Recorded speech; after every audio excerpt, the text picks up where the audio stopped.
অল্প দিনের মধ্যে দেখতে পারবেন। ভাই আপনি আমাকে কয় টাকা অ্যাডভান্স করছেন প্রথমে? 10,000। সত্যি কথা বলেন, আপনার আল্লাহ নবীর কসম, মা বাবার কসম দিলাম, মিথ্যে কথা বলবেন না ভাই। কয় টাকা অ্যাডভান্স করছেন? 10,000। কয় টাকা? 10,000। জোরে বলেন, বললাম 10,000। 10,000 টাকা অ্যাডভান্স করছেন। আপনাকে আমার বাড়ির ঠিকানা দিছি? আপনি কিভাবে আসলেন? ও বাড়ির ঠিকানা দিয়েছেন দেখি তো আসছি। না বলেন, ঠিকানা না দিলে আমি আসবো কিভাবে? তো সেটাই তো, আমাদের ভিতরে কোনো সিটারি বাটপারি পাইছেন? না না, কোনো কিছু পাই নাই ভাই। তো এখন আপনার যে 10,000 টাকা নিছি, নুন খাইলে তো গুণ গাইতেই হয়। অবশ্যই। আপনার পিছনে কি আমি কি গাড়ি তেল পোড়াইতেছি? ইনশাআল্লাহ। বিভিন্ন জায়গায় আপনাকে নিছি, হ্যাঁ। হয়তো 10 জায়গায় গেছি, 2 জায়গা হয়ে যাবে। এই কয়টা দাও? এখন আপনি 10,000 টাকা নেওয়ার পরে আর কোনো টাকা পয়সা নিছি না না। কিন্তু ভাই আমাকে খুশি হয়ে কি দিছে, একটা পাঞ্জাবি দিছে দামি। আর আমার বন্ধুকে, এই যে আমার বন্ধু, তাকেও একটা পাঞ্জাবি দিছে, আপনাদের দেখাই। এই যে দেখেন, আমার বন্ধু বড় ভাই, যাক কথা না বললেই নয়, তাকেও একটা পাঞ্জাবি গিফট করছে। অনেক সুন্দর একটা পাঞ্জাবি দিছে ভাই। হ্যাঁ, আসলে পাঞ্জাবি আমাকে যেটা দিছে 5-6 হাজার টাকা দাম হবে, ভাইকে যেটা দিছে ওইটাও 5-6 হাজার টাকা। সেম, শুধু কালার আলাদা। আলাদা ভাই। হ্যাঁ হ্যাঁ, ভাত খাওয়াবে আমাকে, ভাত আনবা? তুমি ভাত নিয়ে আসবা। হ্যাঁ, দর্শক বন্ধুরা দেখেন, এই ভাইকে আমরা শর্ট টাইমে বিয়ে করাবো। তো এই ভাইকে হয়তো হয়তো আপনার America, London, Australia, Canada, German, এই সব কোনো একটা রাষ্ট্রে পাঠাবো, আপনারা হয়তো দেখতে পারবেন। আর ভাই ভিডিও করতে অনুমতি দিবেন না ভাই বিয়ের সময়? মন থেকে বলেন। আর কোনো আপুরা যদি এই ভাইকে চয়েস করেন, দেখেন কোনো আপুরা এখন স্ক্রিনশট মেরে পাঠাই দেন, দেরি করেন না, আগের দিনও আইছিল, পরে কিন্তু ঘুরে গেলে পাবেন না। আগের দিনও আইছিল আর আজকেও আইছিল। আজকে আগের দিনও আইছিল ভাই, দেখেন ওই দিনকে কিন্তু ভাই মানে ঘুম টুম মাইরে আইছে, অনেকদিন মানে ঘুমাই নাই। পুরো পানির দামে চেহারা ফলের মতো, আপুরা না খাইলে আপনাদের লস। ফলের মতো টুপ। এখন শুনেন মানে ভাইকে টলটলে চেহারা হইছে। দেখেন আপনাকে তো ন্যাচারাল ভাই, দেখেন লুঙ্গি পরে লাইভে আইছি, নিজেদের বাসা তো ভাই।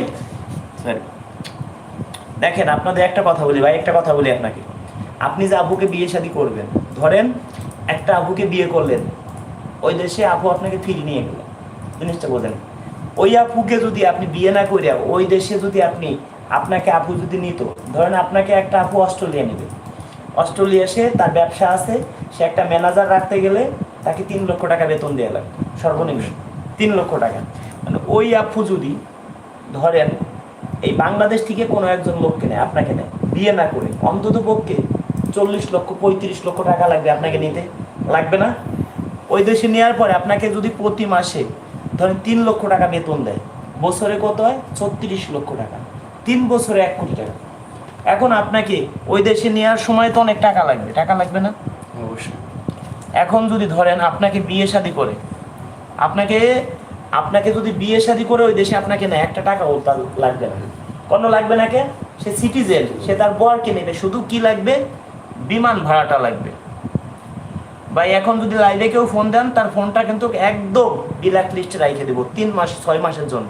লাইভে যদি কেউ ফোন দেন, নাম্বার ব্ল্যাক লিস্টে রাখবো, আর কিন্তু ফোন দিয়ে পাবেন না। লাইভ শেষ করি, কথাগুলো শোনেন, তারপরে আপনার সাথে কথা বলবো। 74-এ ফোন দিতে পারেন, একমাত্র 66 10 নম্বরে ফোন দিতে পারেন। তো 74-এ কোনো ইমোতে ফোন দিবেন না, ইমোর ফোন আমরা রিসিভ করি না, হোয়াটসঅ্যাপে এই মুহূর্তে ফোন দিবেন না। লাইভটা শেষ করি, তারপরে ফোন দিয়ে। এখন আপনি যদি কোনো আপুকে বিয়ে করেন, সে যদি ওই দেশে নিয়ে যায়, আপনাকে তো সে টাকা পয়সা দিচ্ছে না, দিচ্ছে? সেটা সে জানে। টাকা পয়সা দিবে না, 1 টাকাও দিবে না। আপনাকে ওই দেশে নেওয়ার জন্য যদি তার 1 লাখ খরচ হয়, সেটা সে করবে।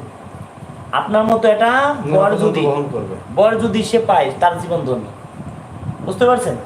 এখন ওই দেশে নেওয়ার পরে আপনাকে যদি বেতন 2 টাকা দিল না দিল, সেটা তার বিষয়, আপনার বিষয়।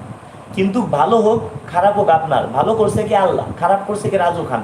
এই লাইভই বলেন, জীবনে আপনি আমার কোনো দোষ দিতে পারবেন না, ভালো হোক খারাপ হোক আপনার। আমি 100 জনকে যদি 10 জনকে বিয়ে দেই, 1 জন 2 জন খারাপ জায়গা পড়তেই পারে, ঠিক না? ওই 2 জন যদি আমাকে অভিশাপ দেয়, ভালো করছে কি আল্লাহ, খারাপ করছে কি রাজু খান, আপনি তো আমাকে দিবেন না। আপনাকে Europe, America, London, Australia, German, Canada, যে কোনো একটা রাষ্ট্রে আপনাকে পাঠাবো, চেষ্টা করবো ভালো একটা রাষ্ট্রে পাঠানোর জন্য। আপনি আমার কাছে আইছেন, আরো তো অন্য জায়গায় যাইতে পারতেন না? অবশ্যই। আপনি আমি একটা ডাক্তার, আপনি একটা রুগী, কিংবা আমি একজন উকিল, আপনি একজন মক্কেল। আমি কি চেষ্টা করব আপনার জন্য ভালো কিছু? আমি কি চেষ্টা করব আপনার জন্য আপনাকে আমি খালি ফেলাই দিতে? সবচেয়ে আপনার বিশ্বাস ভালো হয়েছে বিদায় মনে করছি, বিদায় তো আপনার কাছে আসছে। এরপরে দিকে এসে বলেন। হ্যাঁ, আপনি হয়তো সবচেয়ে